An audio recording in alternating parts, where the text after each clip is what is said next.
Hello guys, and welcome to a new Star Division 2 video today by me, Vulcan. In this one I have for you a 10 versus 10 on Lenina, and I'm going to be playing with the 6th South African Armoured Division. Now this was a really fun game, and I'm really looking forward to showing this off because there was one unit in particular that did extremely well, and that was the 6-pounder Portee right here. The South Africans with a truck and the gun ready to go. Beautiful stuff. They're going to be joined by a motorized rifle that's going to be heading to the front line. We're going to be following that out with a standard rifle squad. We're going to Bofus for some AA early, because I am also investing into 2 Firefly 5Cs and the Sherman 5 leader. So you can see these are both now 2 veterancy from the start of the game, and they do have 2,000 meter range on those 17-pounders, so incredibly effective early on against enemy heavy armor, which I'm likely to bump into in the center, and if not, I can use that range to harass the roads on the left and prevent the enemy team from getting into the town here. So just getting myself set up. The Portees, they work really well in light cover. This is where I'd probably recommend to use them, just because their speed allows them to poke in and out of cover very quickly, and they also come with a decent amount of veterancy. You can see this one's 2 veterancy, 12 round per minute rate of fire base. Is going to put that up to probably about 15 round per minute rate of fire, which is pretty ridiculous. So what I'm trying to do right now is sneak the Portee over so that I can potentially shoot at the Tiger E here.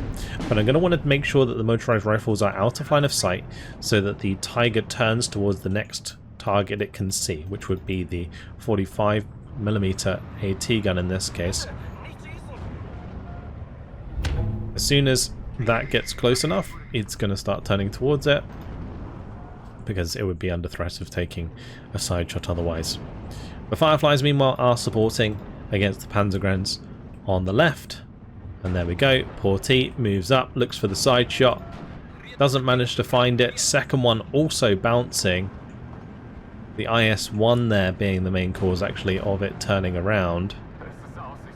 Just trying to sneak it up, get a shot off, and you can see the Tiger struggling to turn its turret and get a shot on target before I pull the Portee back. Meanwhile, Firefly is still firing away. South Africans going to work already. Shame about those bounces on the Tiger, but we'll have more chances once we get our stealth back. You can see that the portrait of or the icon of the unit is not flashing at the moment, which means it's not hidden. You need to wait until it's flashing again, then that means it's got its stealth back like it is now, and then you can move back forwards and get those surprise shots, assuming that your opponent doesn't have a recon. So that's what we're going to try and look to do again, but unfortunately the Tigers are going to spot the rifles. What that tells me is there's likely some sort of recon potentially, or maybe the rifles just were too close for the Tiger to see. Regardless, the 6-pounder would get spotted in the same position, because you can see that these actually have good stealth, whilst the 6-pounder Portee only has medium stealth. So if the rifles are going to get spotted, Portee definitely is.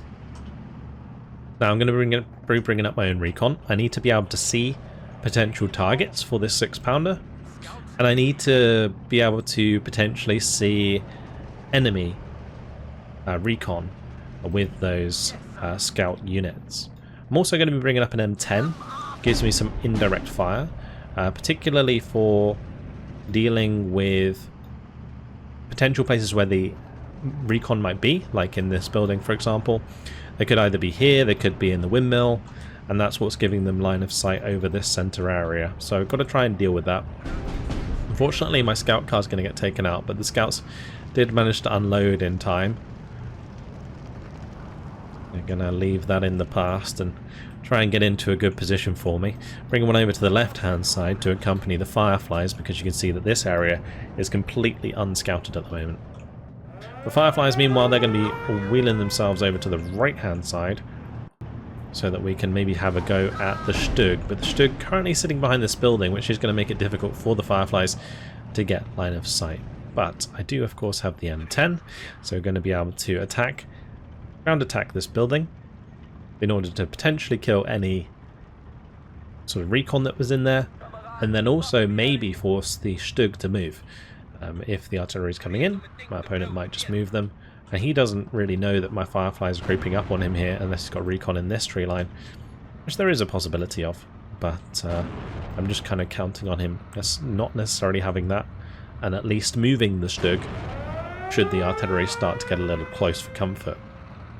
I'm going to be bringing in a second M10. Again, these have 2 veterancy base to increase that 8 round per minute rate of fire. So, slowly working my way through the centre here, whilst my teammates doing a pretty good job on the right hand side. Already managed to break through. Spicy and Shab pushing through there. We're kind of 50-50 elsewhere. Left side's under a bit of pressure from the enemy team for sure. Things currently 18-14. Our Greyhound coming in as well. Just making sure that I've got plenty of recon. In these sort of more open spaces, recon is absolutely king.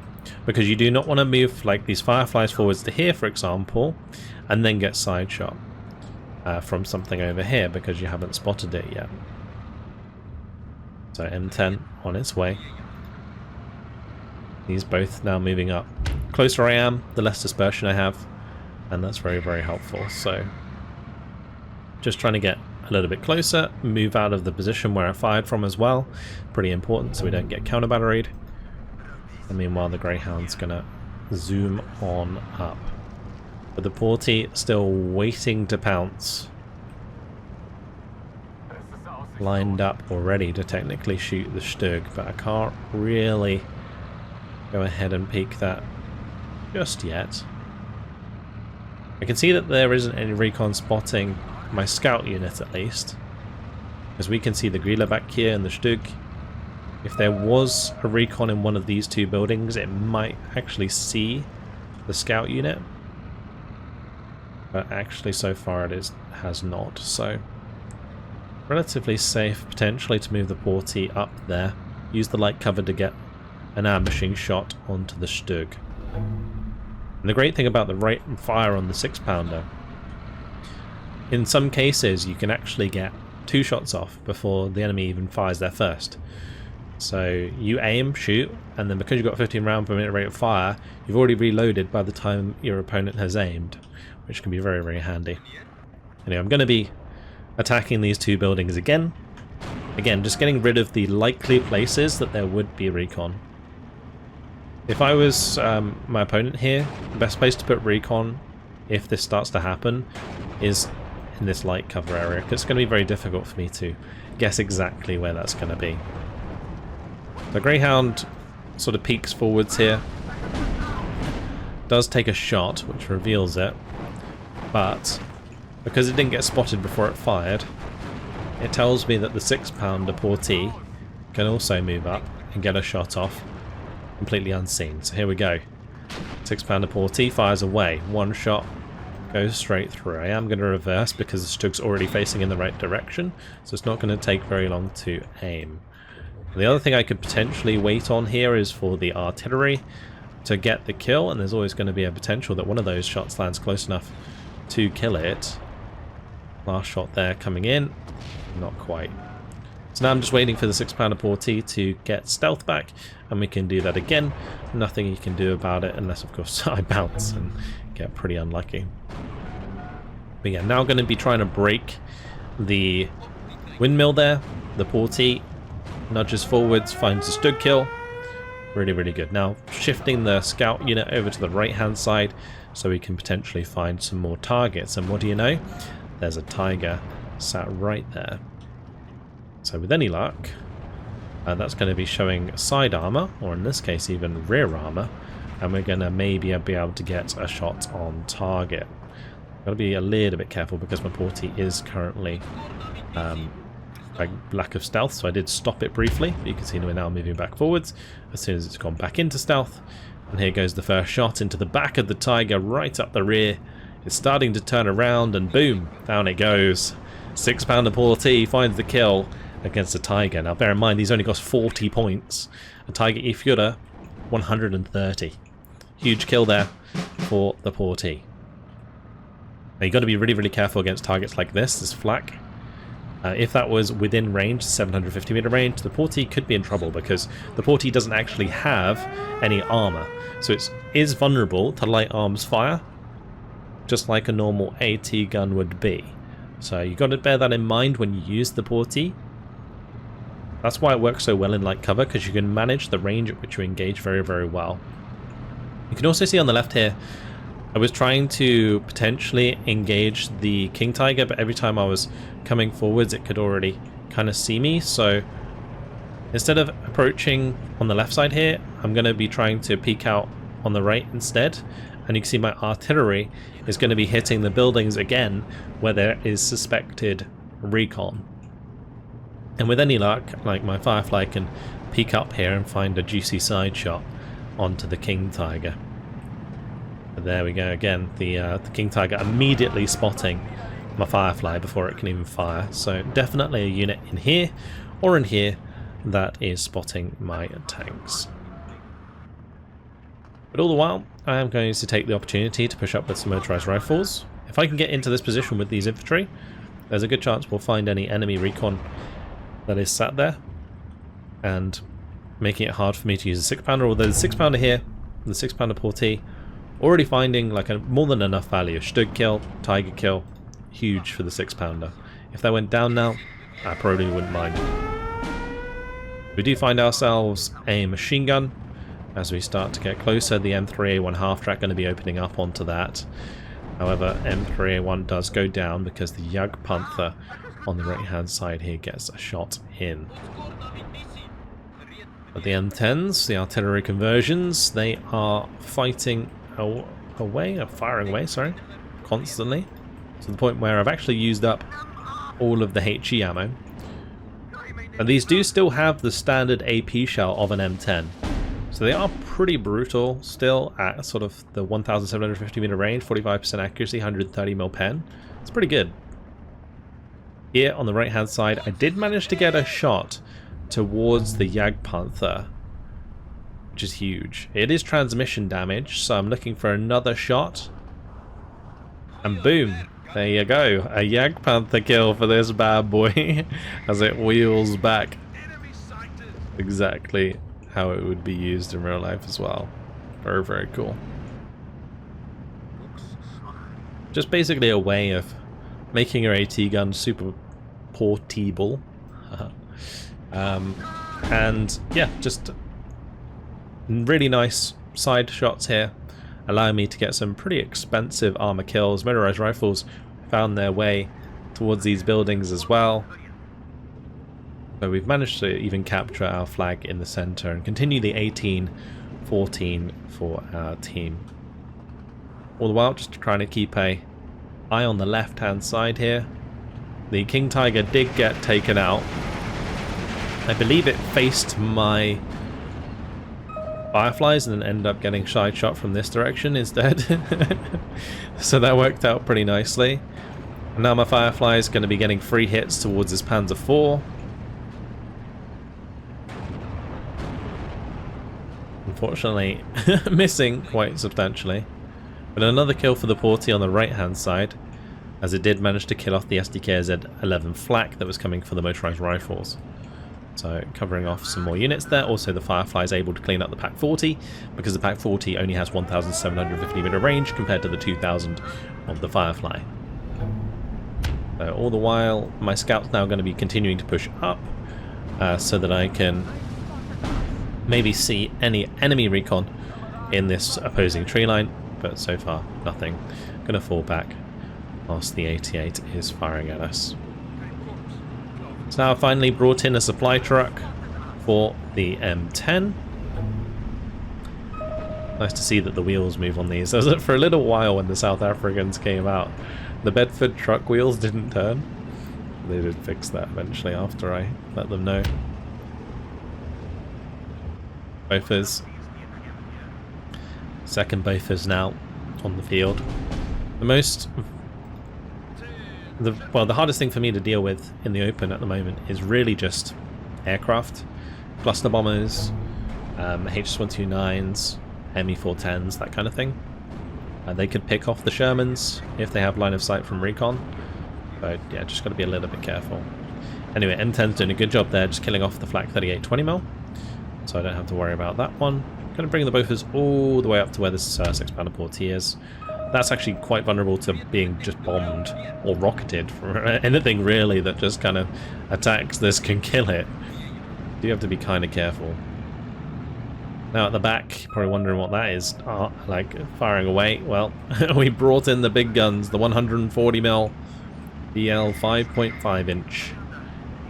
This thing is a beast and is going to be targeting those 88s. Now ideally, I do want to get recon on the 88s, or radio, sorry, over the 88s. So I'm trying to get the white scout car far enough forwards that it can't be hit by the 88, but is providing radio for my artillery. And you can see here we have managed to accomplish that, so that worked out quite nicely. Meanwhile, the M10's going to be focusing down. I think that was another 20mm in this light cover. And these M10's really, really nice. Again, quite simply because they have that nice indirect fire like an Su-76, but they have way more AP firepower, so way more useful in direct combat as well. Now looking for another 20mm further back. And because we do have, again, radio over the flak 38 here, going to give us fast aim time and reduce our dispersion, help us do plenty of damage to this AA nice and quick. Greyhound's also pushing out now, just trying to take advantage of the salient that we've created. And now Lil Sebastian also coming up with some reinforcements here to help push through. Left side's holding on for dear life right now, under a lot of pressure there. We obviously have done well on the right hand side, but getting this extra flag in the mid certainly helping quite nicely. And then the town, well, we definitely have the town under control, including this flag. This is an offensive flag that we've taken, this is an offensive flag we've taken, and this is an offensive flag that we've taken. So that's why we've got the 19 flags right now. Otherwise in the town, this flag would be the next one to capture there. In the mid, obviously we want to try and push onto this one. I'm just trying to develop the salient in the mid so we can get pressure into this left-hand side, or maybe even I can dive for the flag further to my right. Counter batteries does start coming in for my M10, so I am forced to move a couple of them. Just keeping them in pairs for the time being, because that's just how I brought them in. You've got to be a little bit careful with units like this. Ideally, what you want to do is have every single one separate, so that if you do get counter batteried and you don't realise, it's only going to affect one of your 4 units. But if you are really on point with how you move, it's perfectly okay to be lazy and just have all 4 next to each other, as long as they don't like take ages to turn and move away once they finish firing. And making sure they're potentially pre-faced in the right direction is actually something that you can do.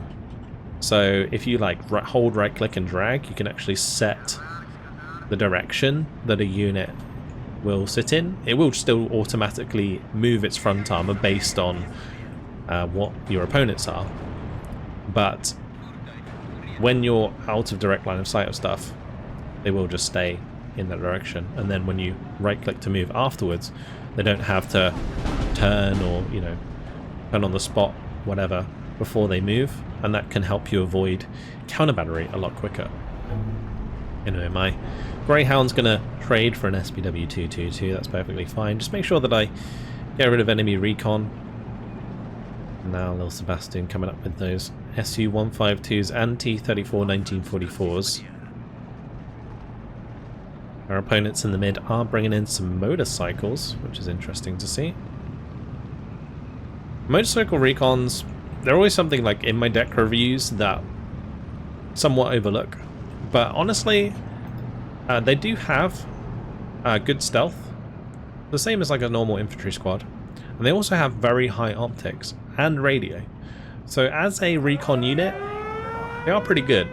But the trouble that I find generally with BMWs, or just motorcycle recon in general, is that there's normally a recon unit in the same tab that is better and more useful for the same role. But yeah, either way, BMW is going down there. But King Tiger certainly getting into a nice position to try and hold down the fort here. B-34, 85, 1944 taking one straight to the face. Panzer IV also coming up to reinforce. Meanwhile, I've taken the opportunity on the left-hand side here to move up the Fireflies. Not necessarily the best position for the Fireflies. It does give me a lot of accuracy and penetration against larger units like King Tigers or Panthers that maybe come in the middle. But otherwise, it actually potentially leaves me more vulnerable because at range, I can make use of my superior accuracy and rate of fire thanks to the 2 veterancy. I'm listening, sir. Ju-88 going to be able to come in there, get a cluster round onto the T-34. 85 takes that down. My both is trying their best. Deal enough damage, but not going to be able to. Meanwhile, the Portee here, I'm trying to realize the dream of killing the King Tiger with the Portee. Now, if that could happen, it would be absolutely awesome. And you can see I'm actually stopping short here because I don't want to get into line of sight with this 20mm, because the 20mm can kill the 6-pounder. So I'm waiting now for the M10s to RT that 20mm to death, so that I can then push forwards the Portee and find potentially a side shot onto the King Tiger, which is now being smoked. So the Portee definitely has a very, very good chance here of getting a side shot. The King Tiger actually showing its side armor right now as it engages the armor on the right hand side here. 20mm taken care of. So now I've just got to get the Portee forwards. I'm going to try and take out the Panzer IV first. I kept giving attack orders, I kept wanting to go around the edge, but I've got to stay in the light cover in order to make this work, so I'm having to really micro this properly.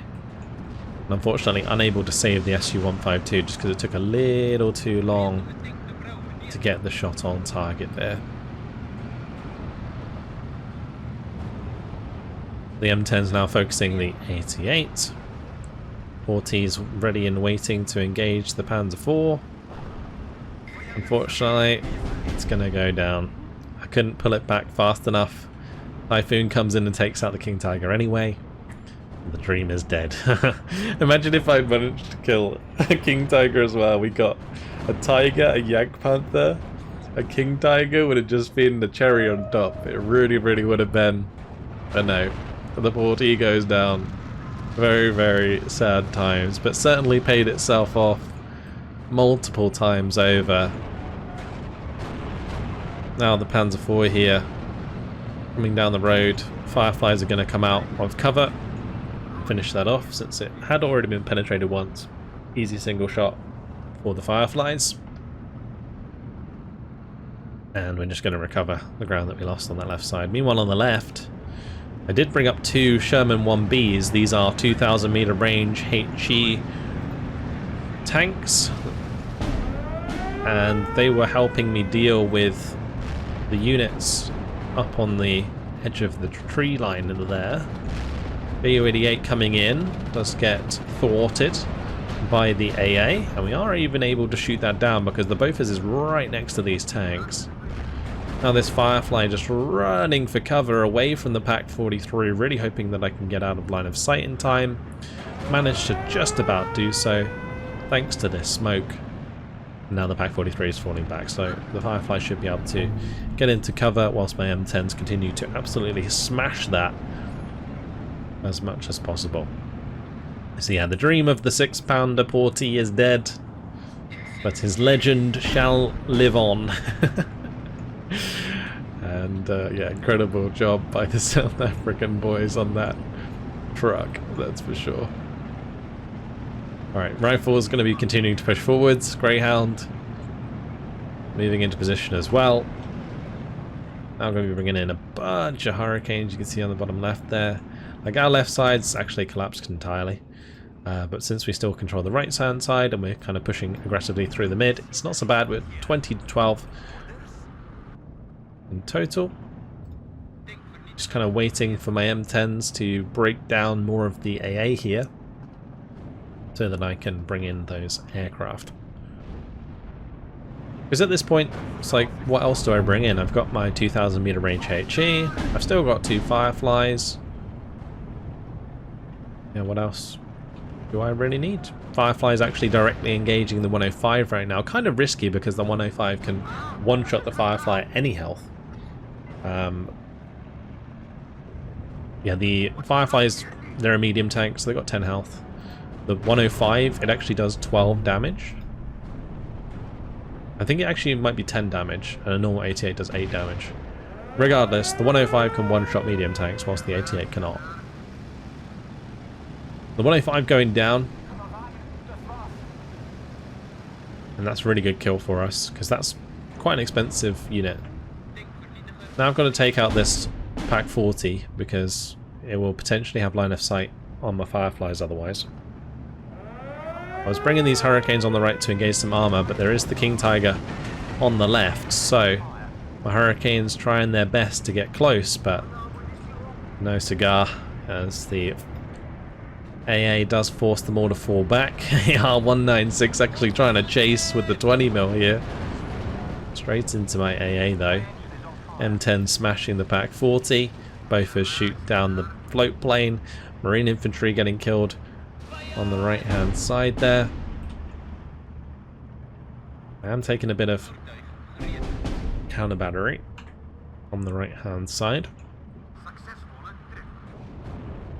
But the Firefly actually did end up going down. I believe it got sniped maybe from the right hand side here, or maybe got hit by the King Tiger, I can't quite remember. Regardless, we're making ground, and 94 is going to engage the 94mm AA.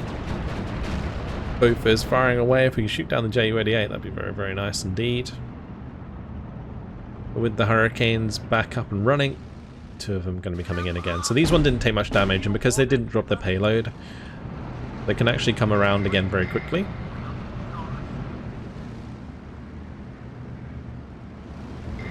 So one thing I would recommend, if you ever bring in an airstrike and you realise that the enemy has a lot of AA, evacuating them as quickly as possible is quite often the best choice, because they're going to refuel very, very fast, and then you can make good use of those rockets once again. Really unfortunate here that the Hurricane, both of those Hurricanes did not get the kill, but Sebastian coming in with 4 132mm rockets, and that does the trick after I'd already damaged them.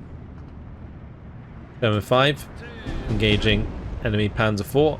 It does manage to find a kill. Really, really good. Now going to be engaging the Panzer III, trying to stay out of line of sight of the Tiger for the time being. Utilising the light cover as best as we can. You see I'm just slightly backing up so that the Tiger can't get a shot off, whilst the Firefly continues to be able to engage the Panzer III. Now if the Tiger ended up being in front of the Panzer III, that would be a different story. But in this case, I get getting a little bit distracted by the Sherman 1B. Now Focke-Wulf 190 with the Panzer Blitz missiles coming in. I'm going to trade a shot here. A little bit risky from me to do that, especially with the Focke-Wulf in the sky. Now I'm just going to have to wait for the stealth. I'm going to start engaging the 120s, but that's going to be game as we finish after 29 minutes and 9 seconds. Really, really fun game that. 1,676 kills to 335 losses. Really, really nice KD, and a lot of it came down to this beauty. Seward here in the 6-pounder Portee 57mm. Stug kill, Tiger kill, flat kill, Jagdpanther kill, another flat kill. What would have been really cool is if we could have got the Panzer IV kill and then a King Tiger kill, and we would have got so many different types of enemy armor. Instead, the Firefly is cleaning up the Panzer IVs for us. Also getting some nice support weapons. 140mm artillery doing well for us as well. And of course, those M10s, absolutely invaluable in this deck. for providing you with close range fire support, which is really quite accurate using radio. So yeah, really fun game. I thought it would be fun to show off the Portee in action and how much value you really can get out of those things. So there it is, all said and done. Thank you very much, guys, for watching, and I'll see you in the next video. Goodbye.